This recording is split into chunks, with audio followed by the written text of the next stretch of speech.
오늘 함께 읽을 하나님의 말씀은 구약 성경입니다. 오늘은 구약 성경 여호수아 강해 설교를 이어가겠습니다. 여호수아 10장 16절부터 27절까지 같이 읽을 것입니다. 제가 가진 성경은 구약 성경 335페이지입니다. 335페이지입니다.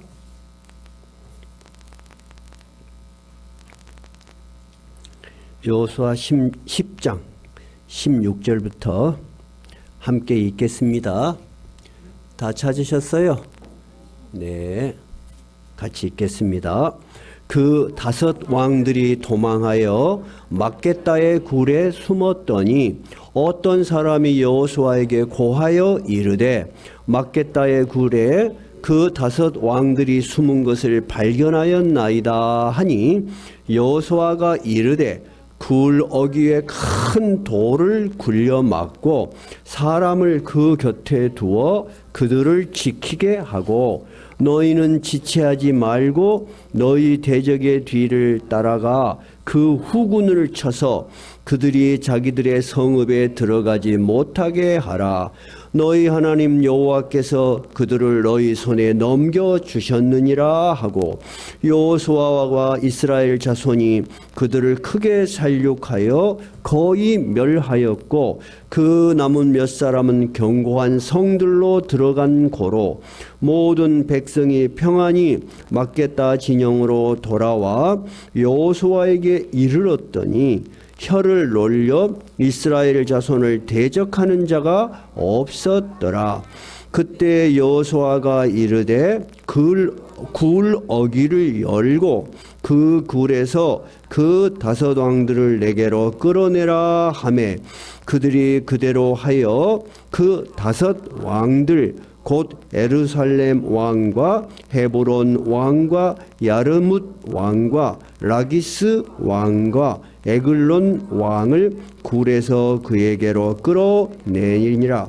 그 왕들을 여호수아에게로 끌어내매 여호수아가 이스라엘 모든 사람을 부르고 자기와 함께 갔던 지휘관들에게 이르되 가까이 와서 이 왕들의 목을 발로 밟으라 하매 그들이 가까이 가서 그들의 목을 밟음에 여호수아가 그들에게 이르되 두려워하지 말며 놀라지 말고 강하고 담대하라.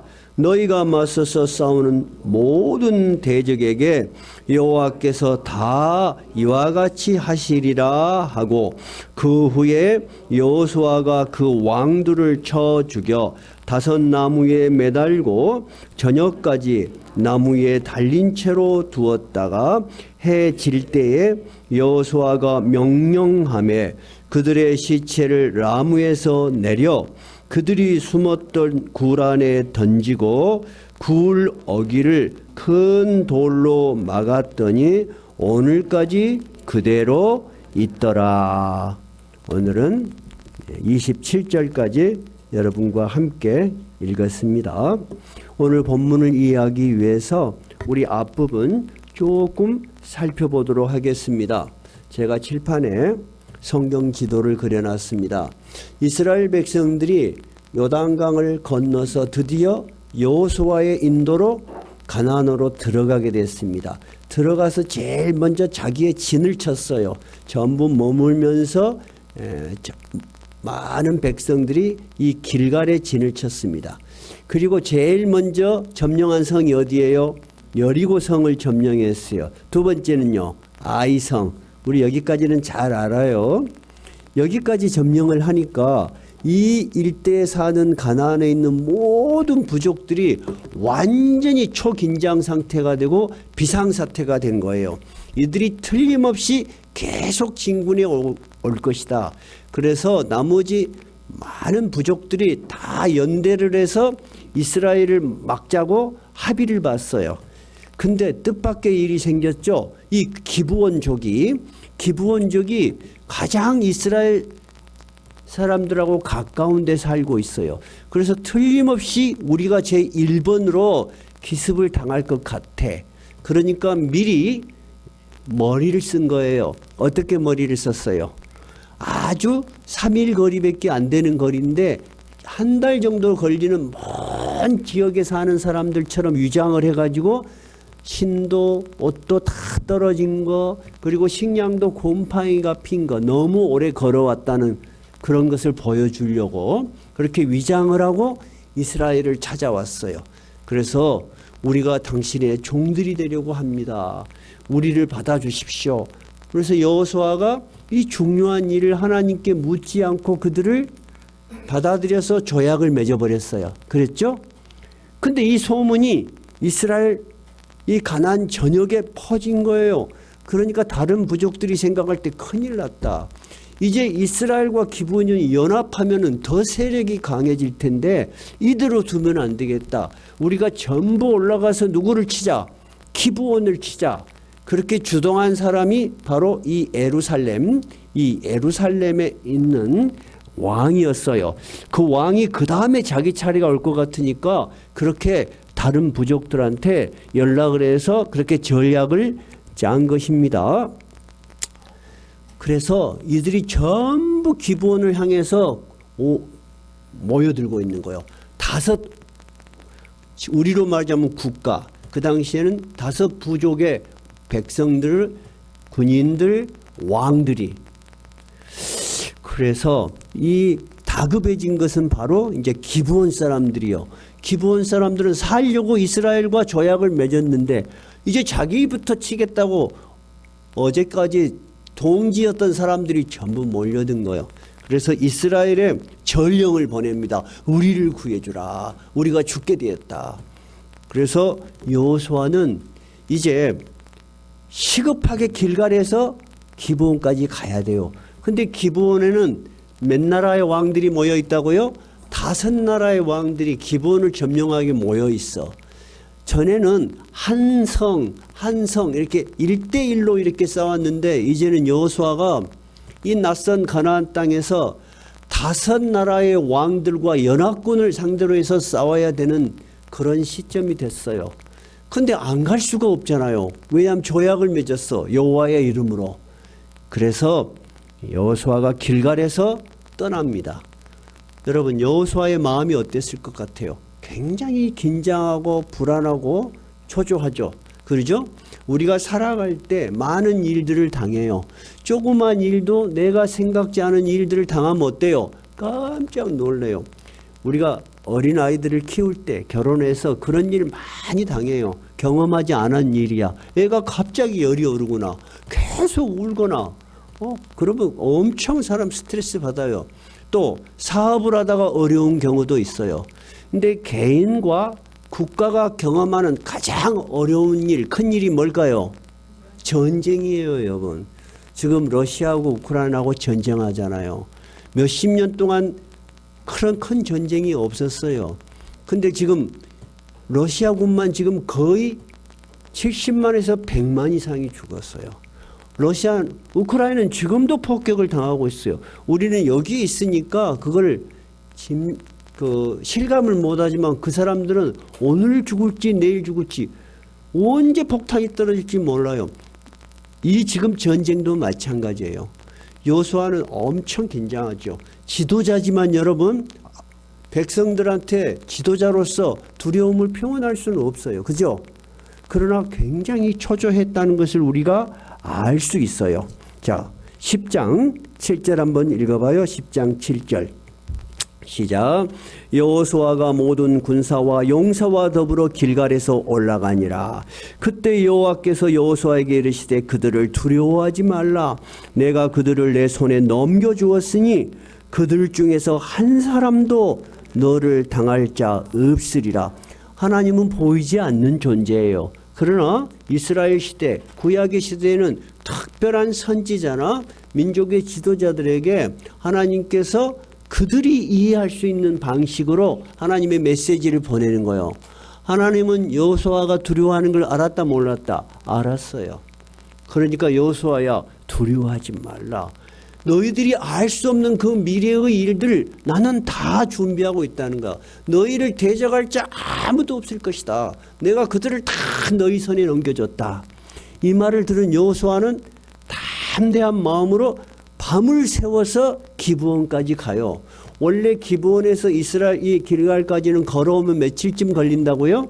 3일쯤 걸리는데 여호수아는 밤을 새워서 아주 날쌘 용사들과 함께 갑자기 기브온에 나타난 거예요. 그러니까 기브온에 모여있던 5 연합군들의 군인들과 왕들이 기습당하니까 너무 놀란 거예요. 그래 안 해도 이스라엘에 대해서 소문을 듣고 두려워하고 있는데 생각지도 않은데 이들이 갑자기 나타나는 거예요. 그래서 이들이 막 도망가고 정신이 없어요. 그래서 이들이 쫓겨서 어디까지 쫓겨갔다고 성경은 기록되어 있어요. 아세가와 막게다까지 그들이 정신없이 쫓겨갔어. 그런데 단순하게 칼과 칼로만 싸운 것이 아니고 쫓겨가는 그들의 과정에 어떤 일이 있었어요. 우박이 막 내렸는데 칼에 맞아 죽은 사람보다 우박에 맞아 죽은 사람이 훨씬 더 많았다. 그래서 지난번 그 부분 설명할 때 실제로 지구상에 우박을 맞고 죽은 역사적 경험들을 많이 이야기해 줬죠.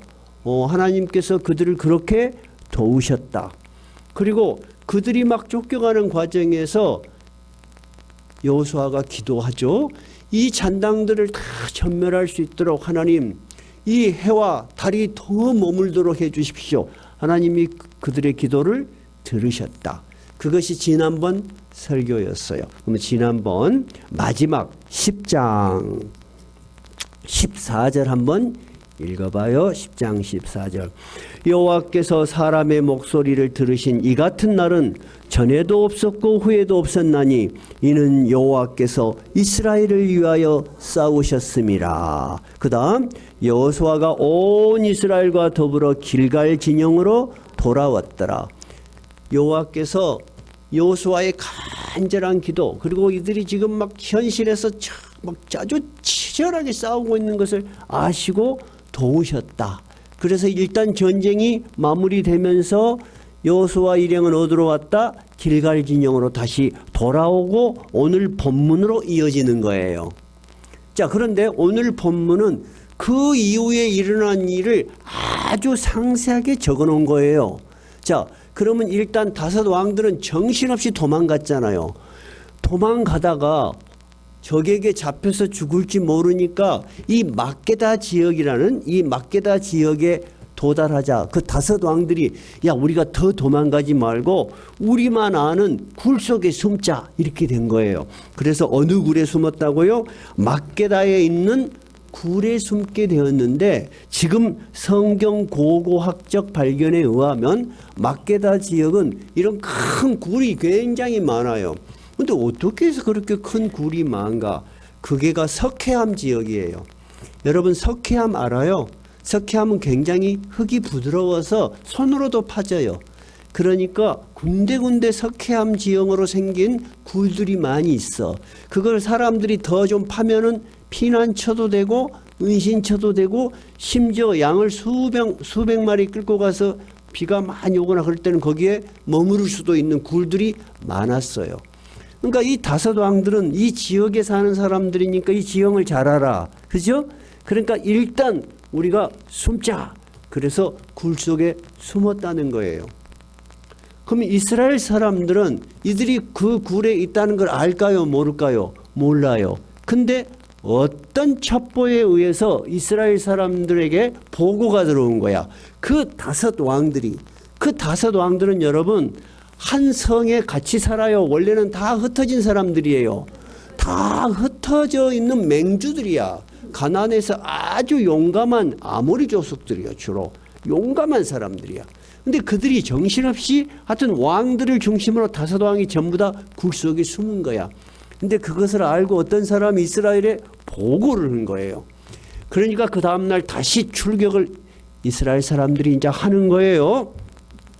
그런데 여호수아가 그 보고를 딱 들었어. 이제 여기서부터 지도자의 판단이 굉장히 중요해요. 여호수아는 어떻게 명령을 내렸어요? 이 막게다 굴로 가서 이 왕들을 바로 잡았어요? 아니면은 어떻게 했어요? 이 여호수아는 생각을 한 거야. 굴 속에 들어갔다면 굴 입구만 딱 막아버리면 도망 못 가. 그리고 자기들은 굴 속에 숨어 있으니까 밖을 모르잖아요. 그러니까 일단 큰 돌로 입구를 막아라. 그리고 그 잔당들, 아직 자기 성으로 들어가지 못한 장당들을 쫓아가서 전멸을 해요. 전멸을 하니까 겨우 살아남은 몇 사람이 자기 성으로 들어갔어. 왜 그 잔당들이 자기 성에 들어가기 전에 다 전멸을 해야 되냐? 성이라는 것은 여러분, 우리는 지금 현대사회에 살기 때문에 고대의 전쟁을 잘 몰라요. 고대의 전쟁은 다 어디 중심으로 해요? 성을 중심으로 해요. 여러분 남한산성에 가보셨어요? 또 수원에 가면 또 성이 있어요. 사람들이 평야에서 농사를 짓고 밖에서 이렇게 살다가도 적들이 온다 그러면 다 어디로 들어가요? 성 안으로 들어가요. 근데 성은 굉장히 높고 두껍고 밖에서 들어가기가 어려워요. 그러니까 이 적들이 다 성 안으로 들어가 버리면 다시 공격하기가 어려우니까 쫓아가서 다 죽이는 거예요. 그래서 겨우 남은 몇 사람만 들어갔어. 자, 지금까지 가나안 사람들은 이스라엘 사람들을 말로만 들었는데 실제 전쟁을 해보니까 완전히 놀래 혼비백산이 되어버렸어요. 그죠? 그래서 어떤 결론이 났냐? 한번 봐봐요. 10장 한번 봐보세요. 21절 한번 읽어봐요. 21절, 자 20절부터 읽어볼까요? 여호수아와 이스라엘 자손이 그들을 크게 살육하여 거의 멸하였고 그 남은 몇 사람은 견고한 성들로 들어간 거로 모든 백성이 평안히 막게다 진영으로 돌아와 여호수아에게 이르렀더니 혀를 놀려 이스라엘 자손을 대적하는 자가 없었더라. 이 말이 뭔 말이에요? 감히 밖으로 자기 입 밖으로 이스라엘을 무시하는 자가 아무도 없었더라. 자, 이렇게 해서 이제 일단락이 끝났어요. 이제 잔당들은 다 소멸했어요. 그러면 이제 남은 건 뭐예요? 왕들을 잡아야 되잖아요. 옛날의 전쟁은 여러분 현대전하고는 많이 달라요. 지금도 마찬가지겠죠. 지금도 마찬가지고 실제로 전쟁이 일어나면은 전쟁의 제1번 전략이 뭐냐면은 지도자를 암살하라.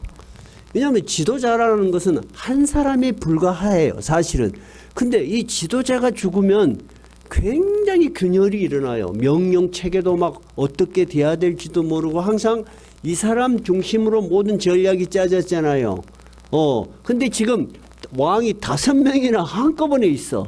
자, 여호수아는 잔당들을 다 물리치고 지금 22절부터는 오늘 본문 중에 중요한 부분에 들어온 거예요. 자, 이제 여호수아는 다시 막게다로 모여서 굴 어기를 열어라. 굴 어기를 열었어. 그래서 들어가서 누구를 끌어냈어요? 5명의 왕을 동시 끌어냈어요. 끌어냈는데 그 다음이 중요해요. 자, 끌어내서 23절에 보니까 그 5명의 왕이 어떻게 돼요? 이름까지 다 적어져 있죠. 그 말은 이 일은 동화가 아니고 실제적인 역사적 사실이라는 거. 어떻게 그 지역과 그 왕들의 이름을 이렇게 정확하게 적어 놓겠어요? 그 다음에 그 왕들을 끌어내서 어떻게 했어요? 자, 이거 장지 잘 봐보세요. 어떻게 했어요? 쳐 죽였어요? 아니에요. 그들을 끌어내서 어떻게 했어요? 목을 밟았어요. 옛날에는 전쟁에서 승리를 하면은 그 적의 왕이나 장수의 목을 보는 데서 밟았어요. 자, 그렇게 하면은 전쟁이 완전히 끝난 거야. 진멸이 됐다는 증거야. 그러면 상대방도 그것을 인정했어요. 그러니까 지금의 전쟁으로 이해하면 안 돼요. 옛날의 전쟁은 사람과 사람이 싸우잖아요. 지면은 이런 모든 것을 인정했어요. 근데 발로 밟은 사람이 누구예요? 여호수아예요? 아니면 다른 사람들이에요? 근데 잘 봐봐요. 24절 한번 읽어봐요. 그 왕들을 여호수아에게로 끌어내며 여호수아가 이스라엘 모든 사람을 부르고, 첫째, 전쟁에 참여한 모든 이스라엘 군인들을 부르고, 두 번째, 자기와 함께 갔던 지휘관들에게 이르되 가까이 와서 이 왕들의 목을 발로 밟으라 하며 그들이 가까이 가서 그들의 목을 밟았어. 그럼 여기서 그들은 누구예요? 이스라엘 백성들의 지휘관들이야. 그러면서 여호수아가 이렇게 이야기를 해요. 우리 같이 한번 읽어봐요. 25절. 여호수아가 그들에게 이르되 두려워하지 말며 놀라지 말고 강하고 담대하라. 너희가 맞서서 싸우는 모든 대적에게 여호와께서 다 이와 같이 하시리라. 이렇게 백성들에게 선포를 한 거예요. 그리고 그 왕들을 처단하고 자기들이 숨었던 굴 속에 집어였어요. 그래서 전쟁은 끝이 났어요. 지금 그 이야기가 오늘 본문의 스토리예요. 자, 본문은 어때요? 이해가 잘 되시죠? 그래서 제가 이렇게 성경 지도도 그려놓고 여러분에게 이야기, 정확하게 이 스토리를 들려주는 거예요. 오늘 우리가 본문을 통해서 생각해 볼 일들이 있어요. 첫째, 우리가 방금 읽은 기록은 현실적으로 일어난 전쟁에 대한 이야기죠. 맞죠? 그래서 지난번에도 이야기했지만은 성경의 깊이를 모르다 보면은 좀 배운 사람이, 좀 자기가 의식이 있다고 생각하는 사람들이 왜 우리가 남의 나라 전쟁 이런 것을 성경이라고 읽고 있어? 하고 무시하기 쉬워요. 맞아요. 이것은 분명히 아까 5 왕의 지역, 왕들의 이름까지 있는 걸 보면 분명히 역사적 기록이에요. 성경은 이 역사적 기록 외에 무언가를 우리에게 말씀하고 있어요. 그래서 성경이 되는 거예요. 어떤 이야기예요? 전쟁의 중요한 고비마다 여호와의 이름이 나오잖아요. 우리는 눈에 보이지 않지만 아까 우리가 지난번 설교를 되돌아본 것도 여호와께서 이들을 위하여 싸우셨음이니라. 보이지는 않는데 분명히 여호와께서 이들과 함께 싸우셨다는 거예요. 이스라엘 백성들은 우리와 같이 하나님을 믿는 사람들이죠. 성경의 1차적인 목적은 역사적 사실의 기록 뒤에 있는 하나님께서 하나님을 믿는 백성들을 위해서 어떻게 함께 싸우시고 도우시는가, 그리고 분명히 도우셨다, 싸우셨다는 것을 우리에게 말씀하시는 거예요. 그럼 오늘 전쟁도 어때요? 이스라엘 사람들이 한 번도 가보지 않은 가나안 지역에 5 왕들이 연합한 군대를 철저하게 진멸할 수 있었던 것은 누구와 함께 하셨기 때문에 하나님이 그들과 함께 하셨다는 거예요. 첫 번째는 그것이 성경의 기록의 목적이에요. 두 번째는 그러한 역사적 경험, 즉 우리의 현실 속에서 우리도 살아가는 현실이 우리의 역사잖아요. 그죠? 여러분 지금 이 나이 되실 때까지 짧은 것 같지만은 정말 많은 일 겪었어요? 안 겪었어요? 겪었지요. 어떤 분들은 말로 표현할 수 없는 심정적인 고통, 육체적인 아픔, 현실적인 괴로움 많이 겪으셨어. 그것이 바로 여러분 우리에게 주어진 현실이요. 이스라엘도 여러분 지금 목숨을 걸고 싸우는 현실인 거야. 이런 현실 속에 왜 우리에게 고난이 있는가? 왜 나만 이렇게 어려움을 당하는가? 내가 신앙이 있는데 왜 이렇게 어려운 일이 자주 생기는가? 이런 모든 일들이에요. 이런 모든 일들을 경험하면서 신앙인들은, 하나님의 백성들이 어떻게 변해가는가 하는 것이 성경의 기록의 목적이에요, 여러분. 오늘 우리가 읽은 것처럼 10장에서 연합군 5 연합군들이 모였단다. 그런데도 할 수 없이 길갈을 떠나는 여호수아의 마음이 어떤 걸 하나님은 아셨다고요? 두려워하고 있다는 걸 알았어요. 그것이 10장 8절에 있잖아요. 10장 8절 한번 읽어봐요. 그때 10장 8절 그때 여호와께서 여호수아에게 이르시되 그들을 두려워하지 말라. 즉 여호수아 같이 담대한 믿음의 사람도 어떤 경험해보지 않은 현실, 나보다도 적이 훨씬 크다고 생각하는 현실 앞에서 두려워했다 두려워하지 않았다, 매우 두려워했다는 것을 하나님은 아신다는 거야. 여러분, 우리가 현실에서 많은 어려움이 있을 때 두려워요 안 두려워요? 두려워요. 나는 믿음이 없는가 봐. 그럴 수도 있지만 여러분, 두려움이라는 것은 현실을 사는 모든 인간이 가진 본능적인 감정이에요. 다만 지도자이기 때문에 어때요? 그것을 표현 안 해요. 그죠? 마음에 누르고 있겠죠? 여러분도 그럴 거예요. 여러분도 자식들이 있기 때문에 자식들 앞에서 두려움을 표현하지 않을 수 있어요. 근데 실제로 두려워 안 두려워? 두렵지. 근데 자식들은 부모 마음을 알아 몰라? 모르지. 근데 언제 알까? 자기들도 커봐야 알아, 부모가. 그러기 전에는 속을 알 수 있는 사람이 없어. 근데 진짜 속을 아는 분이 누구야? 여호와 하나님은 우리를 지으셨기 때문에 너무 잘 알아. 영적인 존재이기 때문에 사람의 깊은 생각과 마음을 다 아셔. 그럼 여기다 책갈피를 딱 끼워 놔봐요. 책갈피를 끼워 놔봐요. 지금 10장은 그래도 여호수아가 몇 번의 전쟁을 치러본 이후의 일이야. 그래도 여호수아는 여전히 두려워.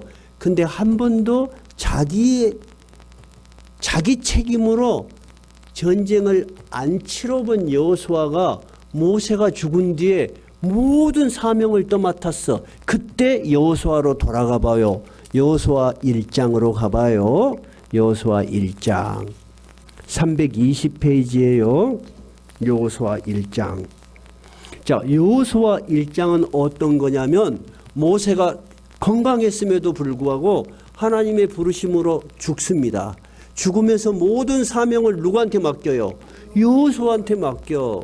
그러면서 여호수아야, 내가 이제 죽으니까 너는 이 백성을 이끌고 하나님이 약속하신 땅 가나안으로 들어가라는 거야. 그러려면 첫 번째 요단강을 건너야 되죠. 요단강을 건너서 가나안으로 들어가면은 넓은 평야가 있어요. 그리고 아무도 없어. 그래요? 아니요. 그러면 좋지. 전부 성마다 높은 성이 있고 아주 용맹한 군인들이 지키고 있단 말이에요. 정탐꾼을 보내서 다 알고 있어. 여호수아는 여러분 두려워했을까요? 안 했을까요? 두려워했다는 걸 우리가 어떻게 알아요? 여호수아는 아주 지혜로운 사람이고 전쟁의 경험이 많은 사람이라 한 번도 여호수아가 백성들 앞에서 두려워한 표를 낸 적이 없어. 우리도 마찬가지. 우리 교회에서 지도자는 현재 누구예요? 저죠? 제가 여러분 어려운 일 있어도 여러분한테 막 나 어려운 일 있다 그런 일 있어요? 없잖아요. 여러분 어려운 일 있으면 나한테 말해 안 해? 하지요. 여러분 사명, 지도자, 위치는 다 달라요. 또 하나님이 그런 역량을 길러서 그 자리에 세우시는 거야. 근데 여호수아가 두려워하는 걸 우리가 어떻게 하냐면 하나님께서 여호수아에게 1절에서부터 9절 사이에 굉장히 짧은 구절인데 3번이나 뭐라고 하냐면 두려워하지 말라, 강하고 담대하라 3번이나 이야기한다니까. 몇 번? 3번이나. 한번 봐봐요. 6절 한번 봐봐요. 6절. 여호수아에게 하나님께서 말씀하시는 거예요. 6절 시작. 강하고 담대하라. 너는 내가 그들의 조상에게 맹세하여 그들에게 주리라 한 땅을 이 백성에게 차지하게 하리라. 강하고 담대해야 될 이유가 뭐야? 내가 나의 약속을 지킬 거다. 그러니까 너는 너만을 생각하면 두렵겠지만은 나의 약속을 믿고 강하고 담대하라는 거야. 여러분 이것이 믿음이야. 우리의 신앙이라는 것은 절대적인 신앙이라는 건 없어요. 저도 지금 나이가 거의 꽤 됐잖아요. 저도 무슨 일이 생기면 마찬가지로 힘들겠죠. 절대적인 신앙이라는 건 없어. 그러나 우리는 누구를 믿기 때문에 강하고 담대할 수 있어요? 나보다 더 능력이 크신 그 하나님. 나는 미래를 알 수 없지만 그 미래까지 준비하신 하나님을 우리는 믿고 의지하기 때문에 우리가 앞으로 전진할 수 있는 거예요. 지금 하나님께서 하는 말이 그 말이에요. 여호수아야, 너 요단강 건너가 저쪽에 한 번도 가본 적 없지. 그지? 너 강하고 담대하라. 내가 분명히 이 땅을 너에게 주리라. 자, 7절 한번 읽어봐요. 7절 시작. 오직 강하고 극히 담대하여 나의 종 모세가 내게 명령한 그 율법을 다 지켜 행하고 우로나 좌로나 치우치지 말라. 그리하면 어디로 가든지 형통하리라. 여호수아야, 오직 네가 해야 될 일은 강하고 극히 담대해라. 그리고 네가 기억해야 될 것은 내가 너희에게 말했던 그 법도를 따라서 너희는 그렇게 살아가면 되는 것이다. 네가 할 수 있는 일이라는 것은 한계가 있다는 거야. 그러니까 너희들은 내가 가르치는 대로 하루하루 그렇게 살아가면 되는 것이야. 그러면 너희의 인생을 내가 약속하고 펼쳐가 나가겠다. 두 번째 약속이에요. 세 번째는 또 9절로 가봐요. 9절 시작. 내가 너에게 명령한 것이 아니냐. 강하고 담대하라. 두려워하지 말며 놀라지 말라. 네가 어디로 가든지 내 하나님 여호와가 너와 함께 하느니라. 네가 어디로 가서 무슨 일을 당할지 네가 어찌하냐. 근데 확실한 것은 내가 너와 함께 하겠다. 이렇게 여러분 세 번이나 이야기했다는 것은 여호수아가 두려워하고 있다는 것을 하나님이 너무 잘 아신 거야. 여러분도 여러분이 살아가는 오늘의 현실에 너무나 많은 일들 하나님은 아신다 모르신다? 아셔야지 하나님이지. 아시기 때문에 여러분이 기도하는 거지. 아시기 때문에 매주 여러분 이렇게 와서 예배 드리는 거지. 내가 10배 노력하는 것보다도 하나님이 한 번 도우시는 것이 훨씬 여러분에게 힘이 되고 여러분에게 기회가 되는 거예요. 여러분 그것을 믿어야 되는 거예요. 그런데 이러한 믿음이라는 것이 여러분 어떻게 해서 우리에게 생길까? 지금 여러분 여기서 여러분이 모여서 앉아 계신데 그 믿음의 강도, 하나님을 의지하는 그 강도가 전부 다 같을까 틀릴까? 어떨까 여러분? 손을 한번 들어봐요. 나는 다 똑같을 것 같아. 1번. 2번은 각각 조금씩은 다를 것이다. 2번. 그래요. 1번 다 비슷할 것이다. 1번. 없네요. 좋아요. 2번 조금씩 다를 것이다. 2번 한번 손 들어봐요. 2번. 여러분 다 달라요. 그러면 어떻게 해서 이런 믿음이 우리에게 자기의 믿음이 되고 강한 믿음이 될까요? 책을 많이 읽어서 성경을 많이 읽어서 그럴 수도 있지요. 그렇지 않으면 성경을 주실 리가 없기 때문에 아는 것만큼 분명히 믿음도 깊어질 수 있어요. 그런데 아는 믿음으로는 여러분 한계가 있어요. 정말로 어떻게 해서 그것이 우리 믿음이 되냐면 현실에서 부딪혀서 꼬꾸라져 보든지 한번 이겨보든지 둘 중에 하나예요. 우리에게 경험이 생겨서 분명하게 쓰러져 보든지 다시 일어나 보든지 둘 중에 하나. 우리 인간에게 부딪혀서 나의 현실이 돼서 나의 현실 속에서 경험해 본 그 하나님. 그 하나님을 여러분이 만날 때 여러분의 믿음은 분명히 한 단계 위로 올라가는 거예요. 저도 어렸을 때부터 신앙생활 했잖아요. 그죠? 그러나 목회자가 되는 과정은 또 다르더라고요. 그리고 지금도 또 달라요. 지금은 여러분을 신앙을 지도하고 신앙을 인도해 주죠. 내가 경험해 보지 않았고 내가 당해 보지 않은 일을 여러분에게 말할 때 여러분 확신이 들까 안 들까? 안 들어. 근데 내가 경험해 보고 내가 이겨 보고 내가 꼬꾸라져 보고 내가 일어나 본 이런 경험이 있는 것은 여러분에게 어떻게 말할 때 확신이 들어. 그래서 여러분 여러분의 믿음이라는 것은 여러분 안에 있는 것이 아니야. 여러분의 긴 인생을 통해서 끊임없이 연단되고 하나님이 세우시고 쓰러지고 세우시고 그러면서 여러분의 믿음은 정금과 같이 빛난다고 해요. 우리가 금을 뽑을 때 그냥 채굴을 하면 금덩어리가 나와요? 아니면 금이 여러 개 다른 게 섞여 있어요? 다른 게 섞여 있어. 그러면 금만 어떻게 빼낼 수 있어요? 재련소에 가서 몇백도 몇천도 되는 데서 막 녹여. 녹여가지고 금을 빼내. 그것을 순금 또는 정금이라고 해요. 근데 요즘 성경은 순금이라고 번역되어 있는데 조금 잘못된 것 같아요. 그것은 정금이 맞아요. 정금은 굉장히 재련을 해서 달고 해서 뽑아냈다는 의미예요. 그래서 믿음은 정금과 같다고 해요. 그러면 오늘 여호수아는 이렇게 두려워했던 여호수아잖아요. 여호수아죠? 여호수아 1장에 보니까 하나님이 그 짧은 시간 안에 몇 번이나 이야기를 해요. 3번이나 격려를 해.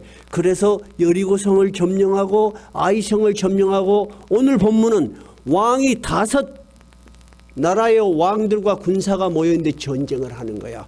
근데 이 전쟁이 승리로 끝나는 걸 확신한 거죠. 10장으로 가봐요. 10장. 그렇게 하니까 여호수아는 자기가 가졌던 지금까지의 모든 신앙보다 더욱더 강한 경험과 확신을 갖게 된 거죠. 그러니까 이 왕들을 끌어내서 이제는 자기가 하나님한테 격려를 받아요. 자기가 백성들과 지휘관들을 격려해요. 백성들과 지휘관들을 격려하는 거잖아요, 여러분. 이것이 뭐예요? 믿음도 단계가 있다는 거야. 나의 믿음일 뿐만 아니라 타인에게 믿음의 확신을 줄 수 있는 믿음에까지 여러분이 성장하기를 하나님은 바라는 거예요. 근데 여러분은 남에게 확신을 주기는커녕 어때?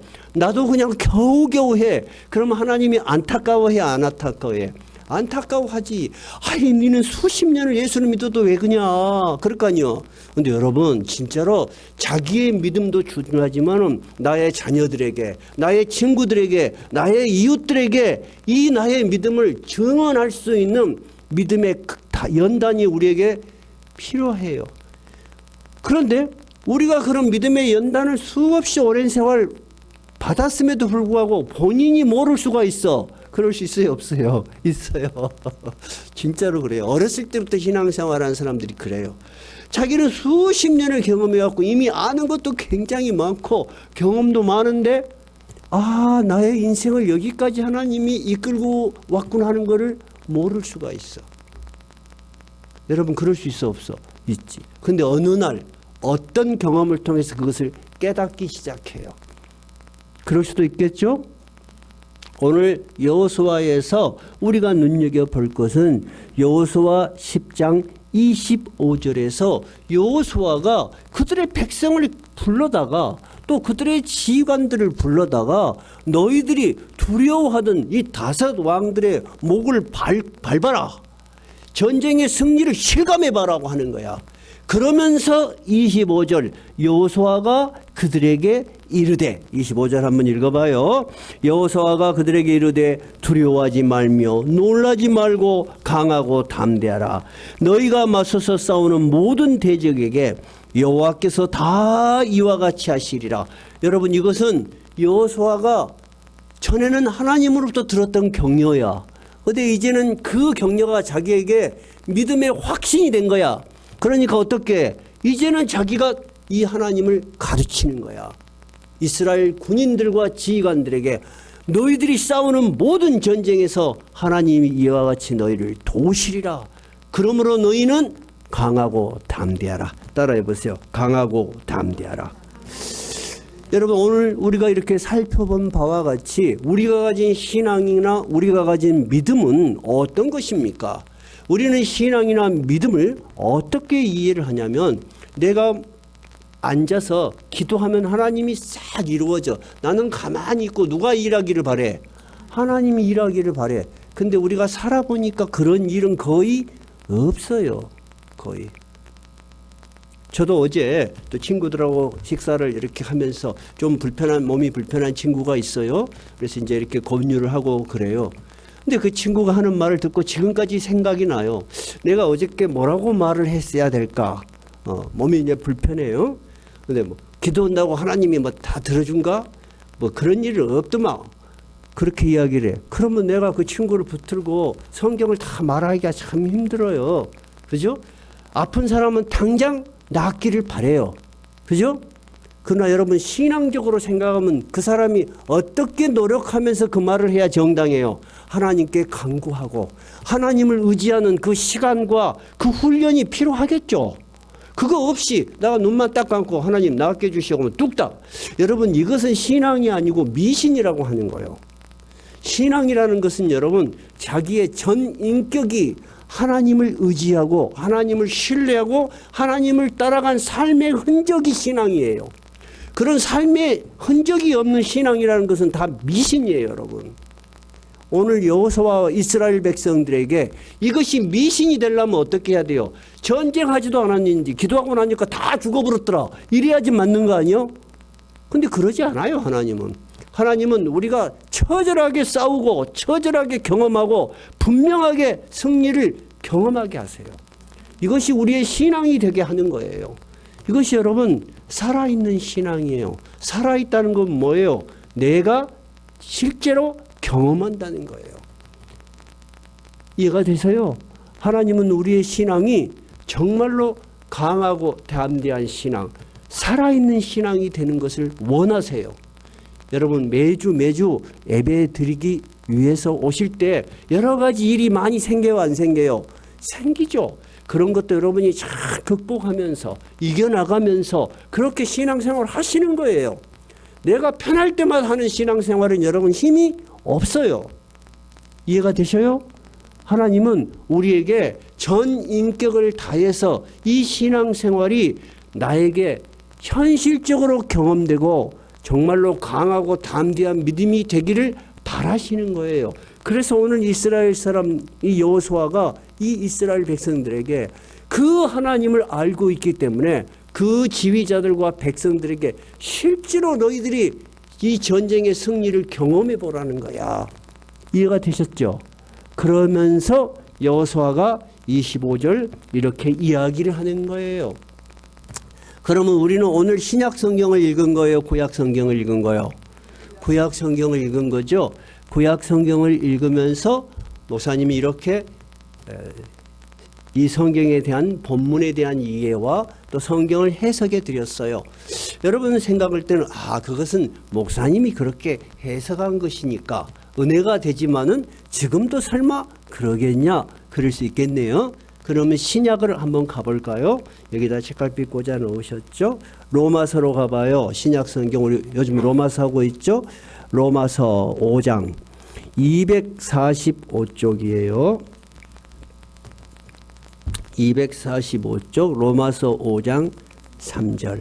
로마서는 바울 사도가 로마에 있는 교회에게 보내는 편지라 그랬죠. 5장 3절이에요. 신약 성경 245쪽. 다 찾으셨어요? 3절부터 읽어봐요. 시작. 다만 이뿐 아니라 우리가 환난 중에도 즐거워하나니 이는 환난은 인내를, 인내는 연단을, 연단은 소망을 이룬 줄 알미라. 소망이 우리를 부끄럽게 하지 아니함은 우리에게 주신 성령으로 말미암아 하나님의 사랑이 우리의 마음에 부은 바 됨이니. 우리에게 환난이 있다 없다? 환난이 있어도 두려워하지 말고 어떻게 하라? 어떻게? 즐거워해라. 기뻐하라. 그럴 수 있는 사람이 어디가 있어? 그럴 수 있는 사람은 거의 없어요. 환난이 와도 그러면 어떻게 해라? 현실적으로 인내하라는 거예요. 잘 참아라. 근데 그 인내를 소망을 기쁨을 가지고 버텨라는 거야. 여러분 우선 우리가 주어진 모든 환난에서 이겨내야 돼. 근데 어쩔 수 없이 그것을 고통으로 여기지 말고 즐거운 마음으로 이겨내라는 거예요. 그렇게 인내를 하다 보면 인내가 뭐가 된다? 연단이 돼. 훈련이 돼. 정금과 같이 훈련이 돼서 그 다음에 마지막 무엇을 분명히 알게 돼? 소망을 알게 돼. 근데 우리가 가진 소망은 절대 헛된 소망이 아니다는 거야. 하나님이 알고 계시고 하나님이 그러한 과정을 통해서 너에게 그 소망이 이루어지게 할 것이라는 거예요. 여러분 이 로마서 신약성도 마찬가지죠. 우리 성도들에게도 뭐가 있을 수밖에 없다? 환난이 있을 수밖에 없다.